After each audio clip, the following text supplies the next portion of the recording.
February 1st, Hofstra down 1 at the MAC. The season on a knife's edge. In sports, the moment so often finds the player, and with precious little time left, it found Tyler Thomas. With one shot, the trajectory of a season changed. Tonight, 40 days later, for the 35th time, it's the Stony Brook Seawolves and the Hofstra Pride, the Long Island rivalry in D.C. Implications could never be higher. Well, good evening, folks, and welcome to the pregame for the CAA semifinals. My name is Jack Sargent. I'm joined by my friend Ethan Albin, and for the third time, Ethan, this season, it is the Long Island rivalry. It's an absolutely electric time here, Jack. And, we've had the pleasure of working all three games. We've had the privilege to be here for tonight's game, and it's absolutely ecstatic in our WRHU studios as we cheer on our three men in shining armor who are there in our nation's capital. Gabe Zoda, Dylan Brett, and Jack Lydon on the call. But yeah, man, a fantastic rivalry tonight as we recap another session of the Battle of Long Island. Yeah, and think about what happened 40 days ago right here at the MAC. Tyler Thomas with that shot to really turn this season around. That was a season-changing win for the Hofstra Pride. The fever was starting to break in terms of when Hofstra had the 1-3 start, the 15-point deficit going into halftime against Hampton. Fever started to break going into the couple of weeks leading up to February 1st, but it was that February 1st day which changed everything. Oh, Jack, you couldn't have said it better. And lucky enough, we have somebody who has a live account, and his name is Ethan Albin, as I was courtside with Colin Curtin for that game winner. And let me tell you, absolutely electric. And it sets the stage for a lot of things here tonight, Jack. As you know, I probably don't even have to tell you, these two teams are not the biggest fan of each other. And I'm really excited to see how it all goes down in D.C. And that's something that is absolutely going to be on the table when it comes to these two teams, because they don't like each other. And that this Stony Brook team 100% remembers not only that game on February 1st, but also Hofstra walked into their house on their homecoming night and beat them when Hofstra wasn't playing their best basketball at that. You couldn't have phrased it better. And look, you have to remember, the Hofstra Pride are looking for a monumental victory tonight. And it's the hardest thing in college basketball, we always say, is beating a team 3 times in a season. That is the hardest benchmark for a team to overcome, as the Pride of Hofstra University look to do that to the Stony Brook Seawolves tonight. And man, could they not have picked a better night for it? What's some fantastic basketball right before this game as Charleston hangs it out and hangs out Towson, and we saw UNCW go down to Towson. Just an absolutely ecstatic game. And this CAA tournament has been absolute madness, and we're a couple weeks away from the actual tournament, but this is what college basketball is. You saw Stony Brook take down Drexel, number 2 seed. You see Towson take out UNCW and come perilously close to taking out Charleston, and that's a huge victory for Charleston. That's 61-56 final, and the winner they await the winner of this game. Yeah, look, you have to look at the metrics and the box score. You'll see that Charleston kind of clawed their way back into that one. They weren't leading the entire way. They almost gave up a double-double early on in the first half. They really had to turn things around, but we look at that and we bring it to the Hofstra Pride's mindset. You look at what happened against Delaware. They didn't look so good for the entirety of that game, Jack, and they really pulled it back and got themselves in order there. Yeah, and that's kind of something that when we get into looking ahead to this game and looking back at last night, it wasn't a great shooting night for the Hofstra Pride. They shot 48% from the field, but only 28% from 3 in that game. Delaware didn't shoot a whole lot better, though. Delaware shot worse from the field, 41%, and they shot just a tick short of 30.5% from 3. So Delaware was not really doing a good job of hitting their shots, and they came out of the gate absolutely on fire in that game. And Dylan Brett said it on the broadcast that Delaware was not going to have was not going to be able to hold that up consistently, hitting as many shots as they were in the opening portion of that game. Absolutely, Jack. And the other thing that we have to look at is just who balled out for the Delaware Blue Hens, and you have to give Gerald some credit there, going 9 of 17 for 23 against the Hofstra Pride. Obviously we mentioned guards, being so huge down the stretch in these tournaments, and I mean we say junior, senior guards. I mean look at what they were able to put up there, put up quite a fight against the Hofstra Pride. But on the other side of things, we need to see some things improve in shooting for the Hofstra Pride.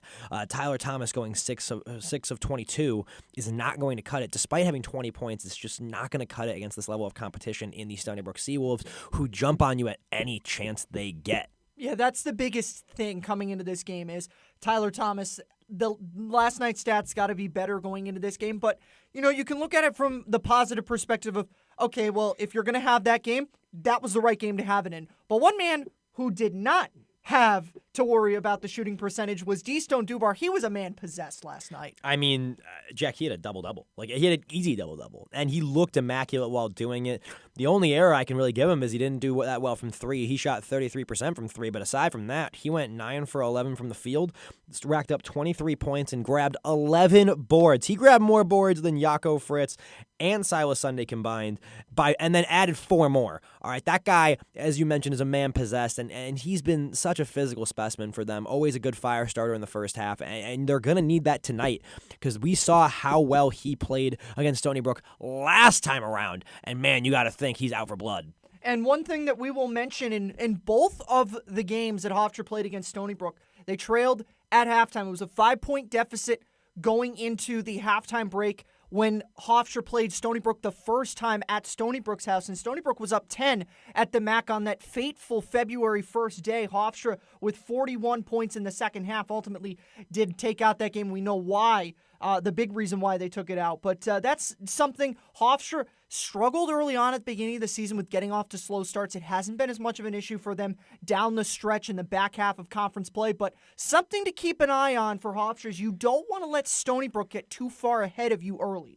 And the other thing they got to watch out for, Jack, is the physicality. I mean, I can't even speak to how much of a physical level they play on. They were so physical. Every board was a clash of bodies. Every single loose ball they're diving for.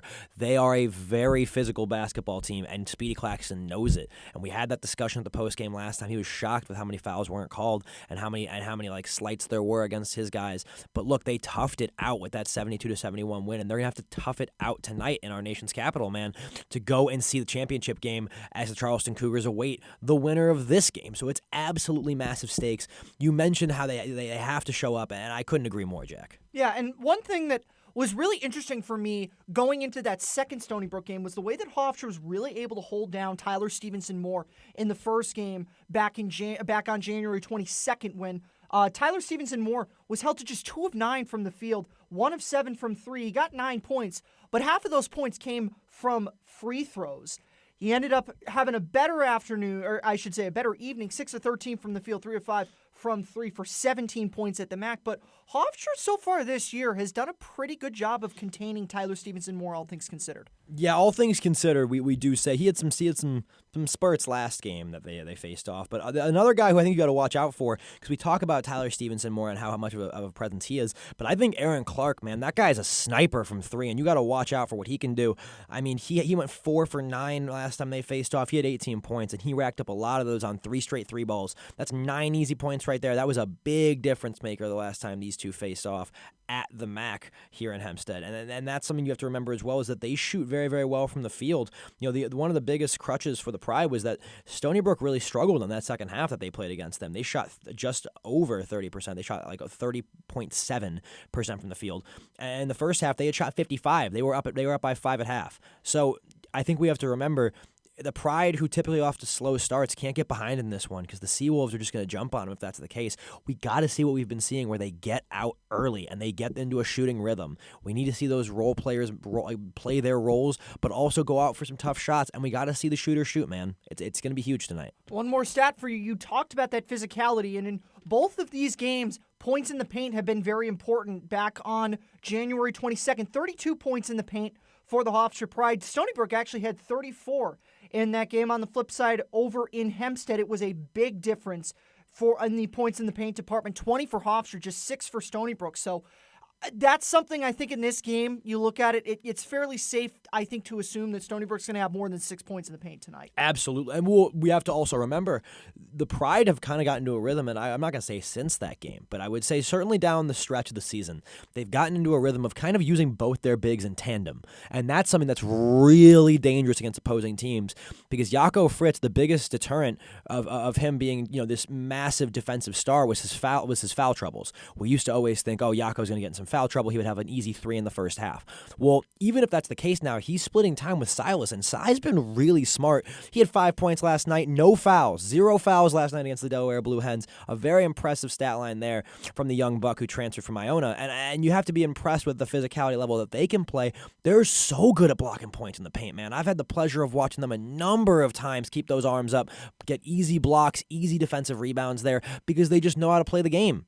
And the poster child of that kind of game was February 22nd against Drexel. Well, we're going to take a quick break. We'll talk more about Silas Sunday and more of the keys for this game on the other side. When we come back from this break, we're going to have a sports update from our very own Matthew Page. This is Hofstra men's basketball, the CAA semifinal here on The Hawk. And thank you to Matthew Page for that update. Jack Sargent, Ethan Albin here with you. And Ethan, we were talking right before the break about the presence that Silas Sunday and Jaco Fritz have had this season, and it's something that's been talked about to death at this radio station, but you hear it so often from the guys on this team how much they've played off of each other this year, and Silas credits Jaco so much. Jaco on the flip side credits Silas, and you've really seen a renaissance with those guys this season. Well, we saw playing time from Silas last year, and he was a little sluggish for Iona. That was under the Rick Pitino regime, and it was a little interesting to see. He was very, very physical, very, very big.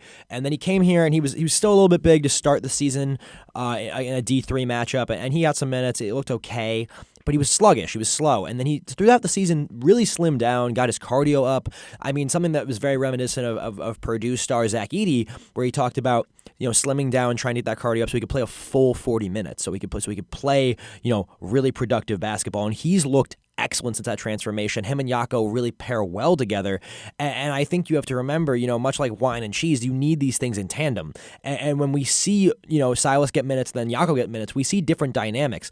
Silas plays the paint more, Jaco more of a point forward guy who can play the paint on those backdoor cuts. And it's really useful for this Hofstra Pride team that it needs to get more used to playing, easy basketball. They don't need to go for the 3-ball or play hero ball all the time. They need to work on those fundamental plays that we've seen them perfect so much before. Well, another thing that has been such a point of emphasis on this team going into this tournament is the defense. And you heard it from Speedy Claxton last night in the post-game, a video that was shared on Hofstra social media, him talking about, offense wins games, defense wins championships. Special assistant head coach Colin Curtin says that so many times when he's talking to us. Last weekend on the locker room, he spoke with Jack Lyden. He talked about, we're really in a point where we're going to let our defense carry us. And Jaquan Carlos was selected to that all-CAA defensive team. And Jaquan Carlos has been massive down the stretch for the Hofstra Pride playing the defense. Yeah, that was an all-CAA player of Liz Schnub. That was crazy. The defensive things aside, he's looked great this year. He has the conference record for assists now, so if that's a case of anything, if anybody's watching or listening here, he's a baller. But defensively, he's been impeccable, and he's somebody you could see even on the defensive board side of things, just somebody who stands out, always going up there for the ball, even though being a smaller guy on the court. He's really, really quick with the steals. He's always good, even at off-ball defense, very, very good at locking down his guy to make sure they aren't getting open, and he's really good at picking the pocket when the opposition isn't facing him. And I think that's something that's going to be huge tonight as we see a team that really, really struggled against the Hofstra Pride's defense last time out, allowing them back in the game late. And something to further your point on that, everybody talks about, and rightfully so, the record 19 assist game, but in the game after that, following it up against Drexel, he had 10 rebounds in that game. So that's just to further your point on the rebound for him. Real, just all-around player, Swiss Army knife. Swiss Army knife of a player. Jaquan Carlos provides so much for the Hofstra Pride, and he was on fire, especially in the second half from mid-range in that game against Delaware. 7 of 12 from the field, only 1 of 4 from 3, but his mid-range game last night was really strong. He's somebody who throughout the season we've talked with Colin and kind of seen just the notes of him continue to trend in an upward position when it regards shooting. He's become a lot more confident in his shooting. He's somebody who during practice, when you see him shoot, he has a lot to him. He's not thinking like, oh, this is a bad shot to take. Every shot Jaquan takes is a good shot. And that's something that the Hofstra Pride should be really happy to see, so their point guard doesn't have to be dependent on the other pieces. He can take the ball himself, whether that be a mid-range or a three-ball. He's looked pretty good from both this year, something that we didn't have last year where he was a lot more of just a facilitator, and now he's kind of developed that playmaker type vibe, if that makes sense, Jack. So I will pose the rhetorical question to you, Ethan. We teased it a little bit in the pregame. This is the third time through, and it's so hard in college basketball to beat a team 3 times through. Is that something that you're personally concerned about with the Hofstra Pride tonight? I am a bit, because these teams, as we've mentioned multiple times, do not like each other. And I think this is going to be a very, very physical, very, very close game. I could see this game being decided by enough points you can count on your hand, if not less. I think we have to take into consideration that they put the Pride on the ropes last time, and that they have the game plan to do that again. The Seawolves are a very, very good team defensively. They can shoot. They put a lot of pressure, and I think that's something that we're going to be seeing tonight. But I also think that they aren't ready for what the game plan that the Hofstra Pride has prepared, which is to use a lot of their pieces in unorthodox ways. We saw it with D-Stone Dubar last night, where just a lot of those moves were not his usual moves.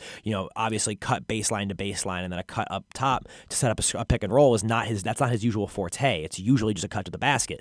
But because they're changing it up in the post, you're able to see so much more evolve, and I think that the Pride have a really, really solid game plan tonight against the Seawolves. Well, Ethan, you're talking about a little bit of the unorthodoxy of this team and being able to use players in different fashions made me remember a story that Colin Curtin told last year when Hofstra beat Stony Brook at Stony Brook's place. How many times in a row has Hofstra beaten Stony Brook? But he talked about D-Stone, and that was when Tyler Stevenson Moore was having a powerhouse game against the Hofstra Pride. And down the stretch of that game, D-Stone came up to him and said, "Coach, let me guard Tyler Stevenson Moore." Yeah, and that takes guts, man. No one asks for the hardest defensive assignment. I remember being on the game at the MAC and watching him play and just seeing the switches to Stevenson Moore. I mean, you could tell Stevenson Moore is trying to get away from him. He's like, get D-Stone off of me, man. I don't want him on me. He's trying to get a pick so he can get off of him, maybe swap to Jaquan. That's not much better because that guy's all CAA defense. So, I mean, you're stuck here with the Pride. I would honestly say the weakest link is going to have to run through Tyler Thomas, who himself has been a pretty solid defender throughout. It's the only really thing I see as a weakness in his game is that when it comes to covering the larger guys, he has some issue. But aside from that, he's very up in their face. So I could see Stevenson Moore having a really rough night tonight if he's getting picked up by the right guys. Well, you can draw a little bit of a similarity between Tyler Stevenson Moore and Tyler Thomas. Tyler Stevenson Moore last night against Drexel, 3 of 13 from the field, 2 of 8 from 3, just had 12 points. Aaron Clark, who you talked about, is the guy that you're most afraid of for this game, or at least you implied that. Afraid is strong words, Jack. That's fighting words. I'm just saying the Pride might want to put an eye on him. Afraid that the Pride they don't fear anything. They're lions. Please forgive me for inserting that there's fear when there isn't any. But Aaron Clark, 11 of 20, 2 of 5 from 3 with 27 points. Chris Mido, who's another guy who is there's some dudes on this Stony Brook team, but Chris Mido last night had 25 points in of himself. Yeah, he's a physical specimen, man. You got to be really, really careful around this team. They have a lot of guys. Another guy I think we overlook, and I really don't love him because he has a lot of attitude towards the Hofstra Pride and just in general around the league, is Keenan Fitzmaurice, who had 13 against the Pride last time, and he's a very, very physical presence. He's a bigger guy. Number 32 is not someone you want to find in the paint, and if you're going to be Jaco Fritz tonight, you're going to have a hard time scoring. But that's the beauty of the Hofstra Pride, is that they use him to facilitate, so you have the ability to get that ball back out. I think Silas Sunday will have an easier time against the lankier Fitzmaurice. Keenan Fitzmaurice is the kind of player that I describe as pesky, and I think that's that is a great term. I love that. I think that's something that Keenan Fitzmaurice is going to be for the Hofstra Pride. Well, we talked about this a little bit already, and I'm just going to say it one more time. This is not a game. Normally, when you look at a team that's the number 2 seed in a tournament and they get knocked out by a lower seed, you're happy about that. You say, great, we don't have to play them. We're playing this 7 seed. This is not one of those situations for the Hofstra Pride right now. You can not underscore that this is absolutely there. The thought in the mind of the Hofstra Pride is absolutely there. I'm sorry, the thought in the minds of the Stony Brook Seawolves is absolutely there. What happened on January 22nd? What happened on February 1st? And they're going to want to put that right, Ethan. And that's going to be something that's so tough about this game. This game's not going to come easy for Hofstra. Yeah, I'd really be shocked if they don't approach it, watching game film. And that's something that we have to consider, Jack. Is that they've been watching a lot of game film. They have a lot of plans here, and that's something we're gonna have to see during the game. How they implement their defense against a Pride team who kind of plays a very similar offense each time if they're not going with unorthodox moves. So it's gonna be something to look out for as we're about to hand that call over to our play-by-play in color, Jack. Yeah, so we are going to, in just a minute, send it down to DC with Dylan Brett, Gabe Zoda, and Jack Lai. We're going to take a quick break, though. Ethan and I will be back at halftime to talk about the first 20 minutes of round 3 of the Long Island rivalry. This is Hofstra men's basketball right here, presented by WRHU. Thank you, Dylan. And there will be a team from Long Island that will be playing in the CAA championship game, but it will be the team from the 631 area code. Jack Sargent, Ethan Albin with you one final time tonight and one final time for this season. And Ethan, it's hard to hide the disappointment for the Hofstra Pride this year, especially as you just heard from our crew on site who poured everything into this team this entire season. This one does hurt. Yeah, this one, that was a dagger there for the Hofstra Pride, right in the heart, and you have to give it up to Stony Brook. They played like dogs, and they have this tournament. They've played 3 games so far. The Hofstra Pride, this being their second after that dismantling of Delaware, but, the 63-59 loss does not hurt any less because of the slight comeback from the Hofstra Pride to put it within a basket's reach. So certainly a tough one for the Uniondale, Hempstead, West Hempstead side of Long Island. Yeah, I've said it before about Stony Brook. Stony Brook, they are Seawolves, but they had that dog in them tonight. Oh, and indeed, Jack. And that's the thing. Like we talked about it. This game was going to be close. We knew. You and I were talking about it pregame. This game was going to be, like I said, it was going to be counted on your fingers. It's a 4-point game. It's certainly something to consider that they just have a very, very good squad. Stevenson, Moore, and Clark put together a great game. Mito has had a great tournament. The guy had 25 last night, has 13 tonight, and has been really, really a force on the boards, as well as Clark there with 8 rebounds, which is kind of shocking for a small guy. But they have that dog in them, as you mentioned, Jack, and that's just that they were just the better men out there tonight. And for the Hofstra Pride, it was really the little things that let them down tonight. Gabe and Dylan kind of talked about that, the layups that just weren't able to be converted for the Hofstra Pride. You don't want to point to this one thing. Tyler Thomas at the end of that little mini comeback did miss one of the free throws when he got fouled from beyond the arc and had the 3 free throws. Ultimately didn't make that much of a difference because that last shot that was taken would not have equalized this game, but it was the little things all around for the Hofstra Pride that just were not working tonight. Yeah, and we spoke about how the Pride typically do better in the second half, and they were still sluggish coming out. They could not get into a shooting rhythm. In fact, Gabe Zoda pointed out that they almost had about 12 minutes of time, 4-minute droughts, 3 of them. So incrementally, they had 3 4-minute droughts that add up to about 12 minutes of the second half where they did not score. In the last stretch here, they go 2 of their last 10 on the field goals, and that's just not going to be enough. Even behind the Tyler Thomas 32 on that weak ankle, which is incredibly impressive from Tyler in what is definitely going to be his last game as a member of the Hofstra Pride, and could be his last ball game ever in the highlight, the spotlight.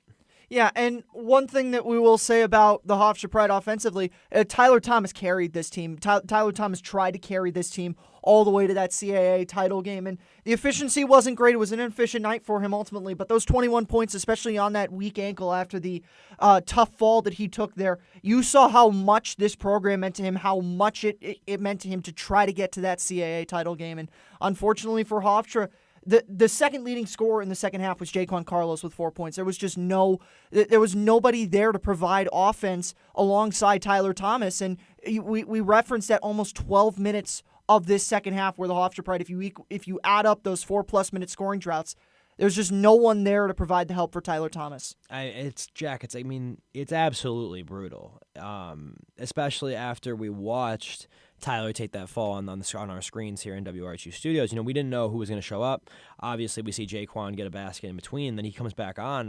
Tyler Thomas is a bucket getter. That guy truly has something inside him, a fire that burns deep, and he came out and put on a show. You look at the last few minutes of this game, he was willing to chuck up shots, trying just to claw them back in it, and he darn well almost did. So you got to give the kid props there, the grad student transferring from Sacred Heart to the Hofstra Pride, Sports 32 tonight. And look, I mean, as you mentioned, not efficient. I mean, he went 6 for 16 from the three-point range, and his lone miss, that one that he had in the 3 free throw shots, he goes 6 for 7 otherwise. But it's a tough night for Tyler Thomas. Well, we will take a quick break for a sports update. When we come back, we're going to take a look at this season in perspective and talk just briefly about what is to come for the Hofstra Pride. You're listening to Hofstra Men's Basketball right here on WRHU. And back one final time here on the Hawk. Jack Sargent, Ethan Albin with you. And on a night where the Hofstra Pride, they battled, but Stony Brook had too many guns for them. And the final of 63-59, Stony Brook, as we said already, they will play for the right to go to their first NCAA tournament since 2016, and they will have to face the reigning champions of this conference, the Charleston Cougars. But Ethan, for the Hofstra Pride, it was a season of so many ups and downs for them, a season that frankly looked like it could have been finished on January 18th. Hofstra, from that point onwards, sort of figured themselves out, and it was against this Stony Brook Seawolves team that they really did turn this season around. And, for so many of us here, especially seniors like myself who came here in the wake of that 2020 team that won the CAA title, did not get to go to March Madness. We were all hoping that we were going to get to see one year Hofstra end up in March Madness. Unfortunately, this year was not the year for the Hofstra Pride. Yeah, Jack, it's absolutely brutal, especially because that 2020 team so strong. Obviously, the now Alabama transfer would be Aaron Estrada. I mean, he was playing his arse off, and now last year we saw what it got to look like when he had a lot more support outside of Omar Silverio and in Tyler Thomas, who has just absolutely showed out this season as well as last season. And you look at the roster of guys the Hofstra Pride have. There's not too many who have eligibility to stay. Obviously, when we had senior day, we saw the likes of Jaco Fritz, Tyler Thomas, a grad student, was up there, as well as D-Stone Dubar for senior day. D-Stone, I believe, still has one more year of eligibility, so we could possibly see him back in the blue and yellow. But there has been reports he's been looking elsewhere, and with NIL and the transfer portal out there, it's certainly something to consider. So a lot of staples of this Pride squad might not be here. It's an interesting landscape here in Long Island. Yeah, and guys who have put so much into this program, Bryce Washington, Jaco Fritz, the one and done here for 1 year, but what an impact he made. But it begins and it ends with Tyler Thomas. We talked so much coming into this year with the departure of Aaron Estrada. This was going to be Tyler Thomas's team, and Tyler Thomas had a 24-carat year this year, getting that CAA Player of the Year. And we talked about it before the break, but you saw how important this team and how important winning a title to Tyler Thomas was, playing hurt in that second half. Yeah, I mean that's the grit you want to see from a guy who's been here for a few years and has really meant a lot to this program. I mean, when we have the pleasure of being sidelined for games here at the MAC, I mean, we get to see kids run up to him. They're all excited. He's the star of this team. I mean, he was the third overall average score. He averaged about 26 a game. I believe actually it was 24.4 if I'm not mistaken as currently, but 26 at his peak a game, and that's third in the NCAA. And he's certainly a star in his own right. He's going to go on and do great things in life, and he was such a great basketball player here, obviously, as you see tonight as he drops 32. It's just a shame this is his last game when he goes out kind of balling out in the last few minutes, giving us some hope here in the WRHU studios, Jack. I did think it was fitting when Tyler hit that three. I didn't say it to you because I didn't want it to be true, but I was thinking in my head, man, it's fitting if that was his last three, it's fitting that he did make it. And as I said, they battled the Hofstra Pride, they battled Stony Brook. Too many guns for them tonight. A 63-59 final. Ethan, any final thoughts you have before we wrap this thing up tonight? I just want to echo Dylan Breton saying that all the seniors that I had the pleasure of working with and the guys on this call, Jack Lyden and Gabe Zoda, I have the utmost respect for those two gentlemen. They work so hard each and every day, and I'm very, very proud they got the chance to go to D.C. It's a shame the way that this tournament ends for the Hofstra Pride and therefore our WRHU broadcasters, but it was an honor getting to work alongside them as well as you, Jack. It's always a pleasure seeing you in studio. And we've gotten to host a few games together, so obviously it's unfortunate this season comes to an end like this, but I do want to pay it forward to all the seniors that have worked alongside me. And that is very kind words from you, Ethan. I have very much enjoyed our games that we worked together hosting, and I echo massive congratulations and props to all the seniors who have been with this team for so long and put so many hours into this. I had the opportunity to bring us in to this 2023-24 basketball season back on November 6th, and it will be another year for the Hofstra Pride without a appearance in March Madness, but that quest will begin in earnest once again in another November. Until next time, for my partner Ethan Albin, our crew down in Washington, D.C., Dylan Brett, Gabe Zoda, Jack Lydon, Matthew Page brought you our sports updates. Kenny Foreman, our engineer for tonight. My name is Jack Sargent. It is the final time in 2024, or in the 2023-24 season for Hofstra men's basketball, but that quest for that appearance in the NCAA tournament begins once again in November, 8 months away, and that quest will be right back here on WRHU. Thank you for tuning in this season, folks, and until next time, remember to always roar with pride. Have a good one. Good night.